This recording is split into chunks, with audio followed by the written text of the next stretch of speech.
folks, Mark and Bob of Firemountain Outdoors. Thanks for joining us today. You've got a really cool new rifle here. Let's hit some high points on it. I do. So this is Project Freedom Freight Train 458 SOCOM, Bob. Big bada boom. Big, giant. It's basically 4570 in an AR-15 platform. Now, the cool thing about the 458 is it's basically 4570 in an AR platform. Big, giant bullet. I'm shooting 405 grains. It's not moving super fast, but it's a freight train. Right. I mean, it's still, you're getting like 1,700 feet per second out of this, so it is moving along quite fast for such a big 400 grain bullet. Exactly. So it uses the standard AR-15 magazines, single stack. It's a great option for like around here a woods elk gun. It's not a long distance gun, but just a bunch of power, short range freight train. Right. So I was super excited about that. The downside of 458 SOCOM is the brass and ammunition is crazy expensive. Right. So I reload my own ammo, and I've saved a lot of money by going with the Missouri Bullet Company. They got some cool bullets, powder coated ones. They call them Buffalo #1 for a small buffalo, and those are 300 grains, and Buffalo #2, which is like 405 grains, and those are for large buffalo. Right. So I found a nice load, but I found that this rifle was just beating the heck out of my brass. It's a violent extraction when that's coming out, hits your deflector, you know, and you want to preserve that brass as much as you can. That's right. The brass was like 70 cents a piece. It's a low pressure round. It only has 34 or 35,000 psi as the SAMI spec versus like 5.56 at 62,000. 62, wow. 62,000 versus 34,000. So the brass will last a long time if you take care of it. The problem is that my rifle was beating it up. So I had two choices. The first thing that we could do is to undergas it a little bit, drop the gas down, and to do that you would put an adjustable gas block on there. Problem is the barrel's the size of a piling in a dock. It's a giant barrel, 936 or something like that, and so I didn't have an adjustable gas block laying around, but I did have a heavy buffer.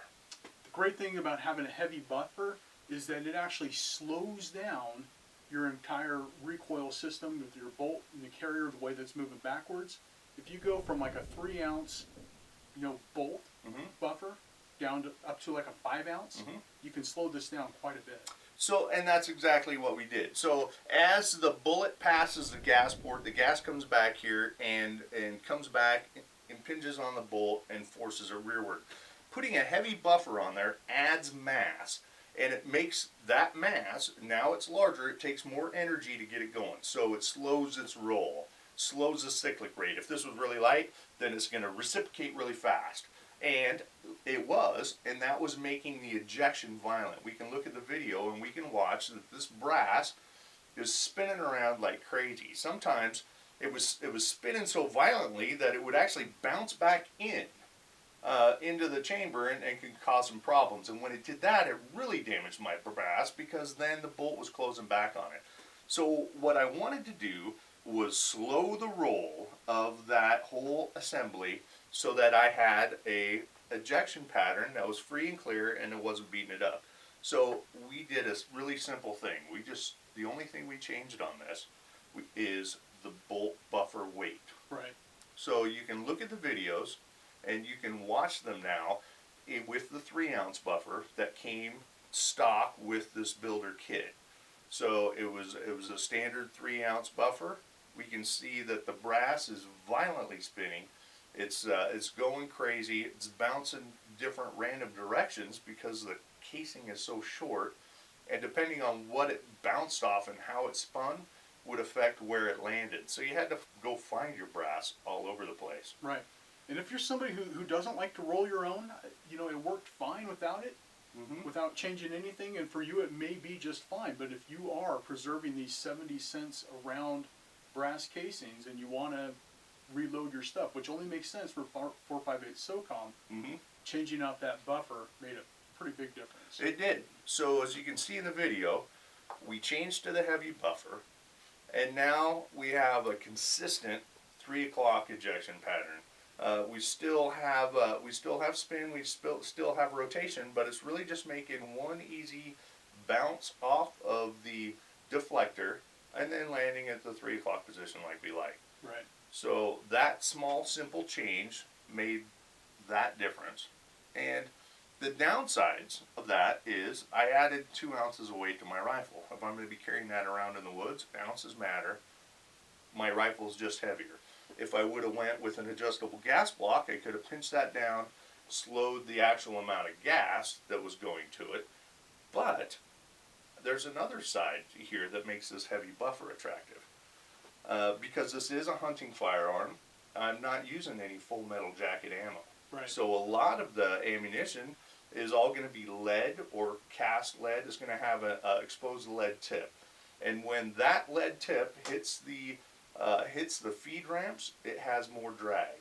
So with the heavy buffer, I also have more mass that's now moving forward. There's more energy available to push that up and make sure that I have a complete chambering. Full into battery. Yeah. Right. So we just wanted to make this quick little video to show you what a simple buffer weight change can do and how it affects your rifle. And if you have a rifle that is beating the heck out of your brass, you may want to consider experimenting with different weight buffers. It's also super cool. All of this slow-mo was actually filmed with an iPhone. So we find that to be a great tool for experimenting with a firearm, a semi-auto AR like this that's not feeding reliably. Right. You can have a buddy film the ejection port. You can rewind it. You can see exactly what's going on. So you can diagnose feeding issues, help determine if it's a magazine issue or if you're undergassed or if it's not extracting. If you can actually slow that down so you can see what's going on, it's a huge benefit. So if you're having problems with your AR, you might want to get your phone out. It might be a very handy diagnostic tool. Yeah. So hopefully you found this video to be a little bit insightful and informative, a little bit educational. If you like what you saw here today, make sure you like and subscribe. Thanks for watching.